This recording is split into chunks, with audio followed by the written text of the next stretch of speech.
المره الجايه قبل ما تروح على المان اضبط لك باوربوينت محتوى وعلم عشان تروح تقدم للمطاعم ما يردونك على طول. اليوم تجربتي المطعم عريق ويضبط الرز، خلوكم معنا. بسم الله.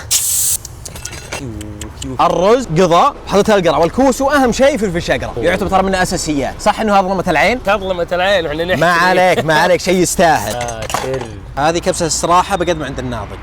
السلام عليكم. انا شيف وطباخ مسوي انا خلط مبتكره، خليكم تجربونه وتذوقونه، اذا ممكن انزل عندكم بالمنيو. ما يمدي ما لنا الا انه ناكلها انا وياك ابو فهد. قايل لك بس انت متوحي قايل لك. شكرا. السلام عليكم. حال وش الكرشه اللي صارت اليوم؟ شكرا الله. حاولت اني اضبطها. والله اني ارحم. كبسه اسطوريه يعني، شفت لو انت وتذوقها وربك عم تلحس اصابعك. خل عند ربك. تعال يا حبيبي بدوك فينا شاي. يا سلام يا حبيبي. شكرا يا حبيبي. ما ودك تقول له بعد؟ يا ابوي يسد ما مليت انت بذوق المندي ما قد والله ما في ألذ من الكبسه حتى الصراحه. يا لطيف. عزوز ودي تحكي لي شوي عن قصتك. في كبسه الصراحه كل عيال اتفقوا عليها، دايم اطبخها، تعرف اللي كل الشباب اتفقوا على انه فعلا لذيذه، فقلت هذه لازم ادور على مطاعم القصيم، ودت على مطاعم القصيم بس انه ما في تجاوب، فقلت امر على مطاعم الرياض، فعشان كذا الله يسلمك دقيت عليه، لكن لعل وعسى صار في كرش.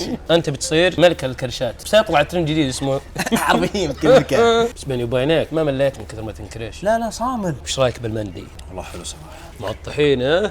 عاد اعشق شيء اسمه طحينه عند النار. حبيبي انا عندي خلط مبتكر وربك كعب لو يا تذوقه ساتر تلحس اصابعك. ترى كبسه الصراحه ما بهينه صدقا، تبي تجوز لك. عطى دقوس. يا ساتر المندي يهوى عشق. لعل الناضج عوضنا. ما شاء الله. كنت تدري كنت بروح الفرع الثاني؟ لا عاد ودي اشتغل على جوده صراحه. بيني وبينك تفهم. اذا اجتمعت جوده وطبخه اعرف ان المنتج بيضرب. المره الجايه قبل ما تروح على المان اضبط لك باوربوينت محتوى وعلم عشان تروح تقدم للمطاعم عشان ما يردونك على طول. بس اذا كنت تجيهم وتعطيهم الكبسه دي ما تمشي. ما تمشي ابد.